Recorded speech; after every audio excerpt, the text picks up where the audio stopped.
कौन कहता है आसमान में छेद नहीं हो सकते, एक पत्थर तो तबीयत से उछालो यारो। धर्मेंद्र प्रधान का इस्तीफा हो गया है। धर्मेंद्र प्रधान ने इस्तीफा आखिरकार दे दिया है। लंबी चौड़ी एक लाइन भी लिखी है, लेख भी लिखी हुई है, उसको भी हम लोग बात करेंगे। लेकिन हम लोग यहाँ पर बात करते हैं कि किन 5 वजहों से झुकना पड़ा सरकार को। वो कौन सी 5 बड़ी वजहें रहीं जिसकी वजह से सरकार डर गई और सरकार को लगा कि भाई ये अब अलग ही दिशा में चला जाएगा, और इस वजह से सारी मांगें 1 बाय 1 मानी जानी शुरू हो गई। एक एक करके 2-3 दिनों के अंदर अंदर ही सारी मांगें मान ली गई। उधर सोनम वांगचुक को मना लिया गया, उनका अनशन तोड़वाया गया। फिर उसके बाद फिर जो पहले तो मुकदमा या केसेस जो वापस लेने की बात हुई, छात्रों को जो गिरफ्तार किए गए हैं उनको छोड़ने की बात हुई, वो किया गया। फिर उसके बाद फिर 1-1 करोड़ मुआवजे की बात हुई, उस पर सरकार मान गई। और आज अंततः आकर के धर्मेंद्र प्रधान ने भी इस्तीफा दे दिया है। और अब फिलहाल की स्थिति ये है कि दोनों जो पार्टीज हैं, सीजेपी और बीजेपी, दोनों के द्वारा ज्वाइंट कॉन्फ्रेंस की गई। आप देखिए यहाँ पर ये दोनों हैं सीजेपी से और ये दोनों हैं बीजेपी से। आप इनको पहचानते ही होंगे, जितेंद्र सिंह हैं और जेपी नड्डा जी हैं। तो अब प्रोटेस्ट खत्म हो गया, प्रोटेस्ट वापस लेने की घोषणा कर दी गई है सीजेपी के द्वारा। और ये भी रिक्वेस्ट कर दिया गया है स्टूडेंट्स से कि भाई अब सभी लोग अपने अपने घर जाएं, डिमांड्स पूरी हो गई हैं। सभी जिनके भी जो डेथ हुई थी, जो जिन बच्चों ने सुसाइड वगैरह कर लिया था इस नीट एग्जाम को लेकर के, उनके परिवारजनों को 1-1 करोड़ रुपए का मुआवजा भी दिया जाएगा। इधर यहाँ धर्मेंद्र प्रधान का पूरा लेटर आया जिसमें उन्होंने इस्तीफे की बात कही है। इन्होंने अपना पूरा कार्यकाल के दौरान क्या क्या कुछ किया, सरकार क्या क्या प्रयास कर रही थी, ये सब बताया। इसके अलावा क्या कुछ नया किया जा रहा है नीट एग्जाम में, ये सब भी बताया। ऑब्वियस सी बात है, एक मतलब पूरा अपना जो भी कार्यकाल के दौरान अपने एफर्ट जो इन्होंने लगाए, सही हुआ नहीं हुआ या जो कुछ भी हुआ वो इन्होंने बताया यहाँ पर। उसके बाद फिर जिम्मेदारी लेते हुए इस्तीफा दिया, जो कि सबकी डिमांड थी। चलिए, ये तो अच्छी बात हुई। अब इसके बाद आंदोलन जो है वापस हो गया है। यहाँ पर हम लोग वो 5 बात जानेंगे, 5 फैक्टर जानेंगे जिसकी वजह से सरकार को झुकना पड़ा, जिसकी वजह से गवर्नमेंट बैकफुट पर आई। उन 5 वजहों में सबसे बड़ी ये थी कि जंतर मंतर के दायरे से बाहर ये विरोध प्रदर्शन चला गया था। अब विरोध प्रदर्शन केवल जंतर मंतर तक नहीं था, जिलों में, शहर में होना शुरू हो चुका था। मतलब देश के अलग अलग हिस्सों में होना शुरू हो गया था। इवन विदेशों में भी प्रदर्शन हो रहे थे। विदेशों में भी, ब्रिटेन में देखा गया कि भारतीय दूतावास के सामने लोग प्रदर्शन कर रहे थे।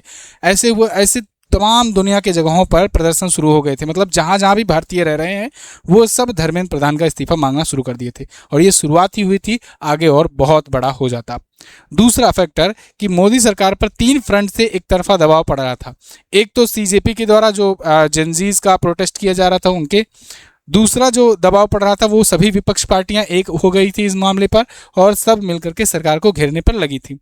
तीसरा फ्रंट ये था कि सरकार के खुद के ही पार्टी के अंतर्गत बहुत सारे लीडर्स, इसके अलावा जितने भी बड़े बड़े सेलिब्रिटीज, ये सब जो हैं छात्रों के सहयोग सपोर्ट में आ गए थे और वो सरकार से सवाल जवाब करना शुरू कर दिए थे और सरकार से ये पूछ रहे थे, भाई क्यों नहीं दिला रहे हो इस्तीफा, ढीठपना क्यों दिखा रहे हो। तो 3 फ्रंट पर एक साथ सरकार प्रेशर झेल रही थी। इसके अलावा जो तीसरा सबसे बड़ा फैक्टर बना कि बीजेपी एनडीए के भीतर सलाह मशवरा चल रहा था। आरएसएस भी इसमें आई और उसने भी ये कहा कि भाई छात्रों को आप इग्नोर करके नहीं बढ़ सकते हो। ऐसा ना हो कि पता लगे कि ये छात्र विरोधी पार्टी बन जाए, युवा विरोधी पार्टी बन जाए। भारत सबसे ज़्यादा दुनिया में युवाओं वाला देश है, एक यूथ बेस्ड कंट्री है। बाकी सभी देशों में अगर आप देखोगे तो जो एवरेज एज है वो सबकी बहुत ज़्यादा है, लेकिन भारत की एवरेज एज बहुत कम है। मतलब यहाँ पर युवा ज़्यादा हैं और ऐसे में अगर आप युवाओं को इग्नोर करोगे, उनके विरोध में आ जाओगे, युवा विरोधी पार्टी का टैग लग जाएगा, तो आगे आने वाले चुनाव में कुछ होने वाला नहीं है। और इतिहास से सीखना पड़ेगा कि 2011 में, इससे पहले अन्ना आंदोलन जब हुआ था, फिर 2014 के इलेक्शन में क्या हाल हुआ था कांग्रेस का, वो सबने देखा था। तो इसलिए यहाँ पर इनको सरकार को बैकफुट पर आना पड़ा। और ये अभी आपने देखा ना, पीएम मोदी ने बैक टू बैक 2 रातों को वीडियो बनाया, इंस्टाग्राम पर अपलोड किया। क्या पता आज भी आए, है ना। रात को सबसे पहले आए, उसके बाद फिर फ्रेंड्स करके संबोधित किए, मतलब वो जनजी को टारगेट कर रहे थे। अगले दिन फिर थैंक यू फ्रेंड करके फिर वीडियो बनाए। इसके अलावा एक ये भी बात आ रही है कि उन्होंने अपने सभी मंत्रियों को, सभी लीडर्स को कह दिया है कि भाई इंस्टाग्राम पर अब रीच बढ़ाना शुरू करो। मतलब आप लोग ट्विटर वगैरह पर और बाकी जगहों पर न्यूज़ पर आप अपना जो भी योजनाएं हैं, जो भी योजनागत प्रचार है, प्रसार है, वो करते हो। जबकि ज़्यादातर युवा जो हैं वो इंस्टाग्राम यूज़र हैं। तो आप सब भी इंस्टाग्राम पर आओ और जो भी चीज़ें सरकार कर रही है उसके बारे में यहाँ पर प्रमोट करो। ये पीएम मोदी का साफ संदेश है अपने मंत्रालय में, अपने कैबिनेट में, अपने जो भी मंत्री हैं उनसे, कि अब इंस्टाग्राम पर सब लोग रीच बढ़ाना शुरू करो, क्योंकि युवाओं की ताकत उनको देखने को मिल गई है।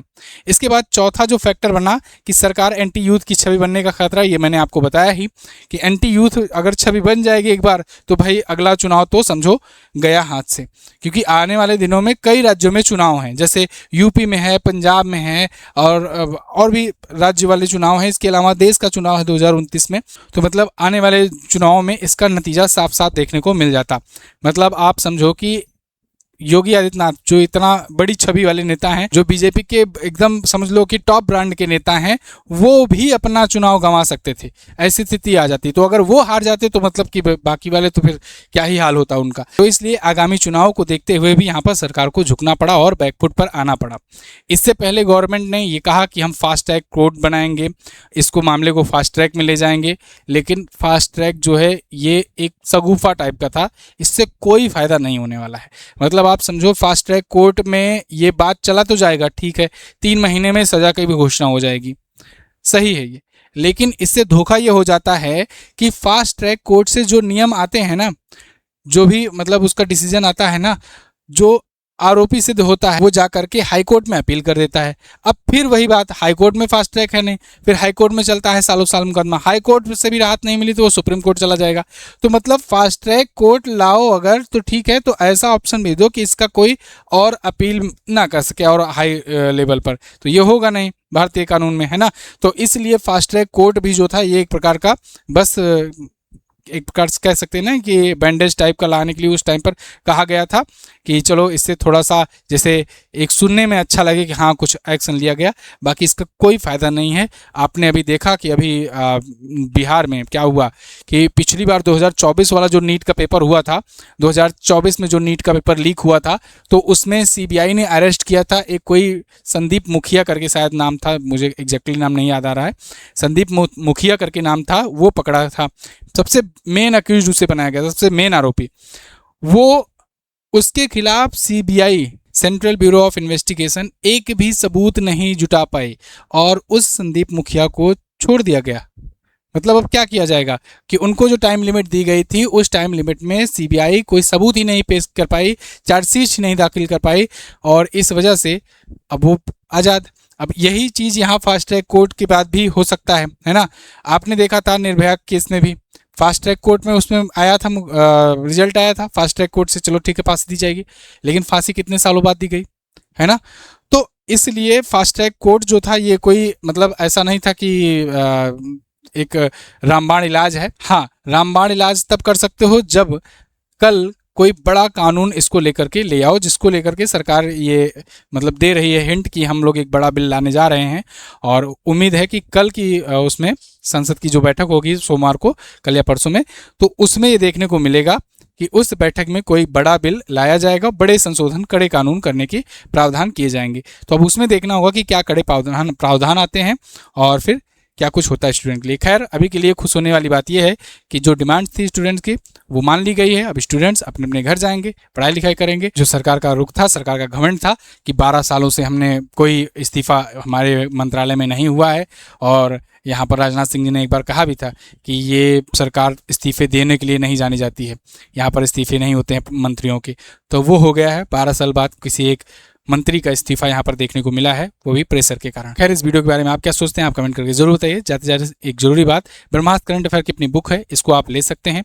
पिछले 1 साल का इसमें पूरा महत्वपूर्ण करंट अफेयर है, चैप्टर वाइज है, वन लाइनर भी है, टेबल चार्ट इन्फोग्राफिक सब कुछ है इसमें।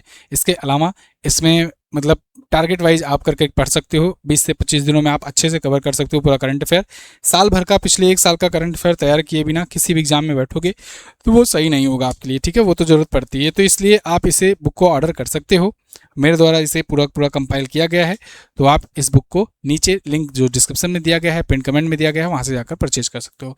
मिलते हैं अगली किसी वीडियो में, तब तक के लिए नमस्कार, जय हिंद, वंदे मातरम।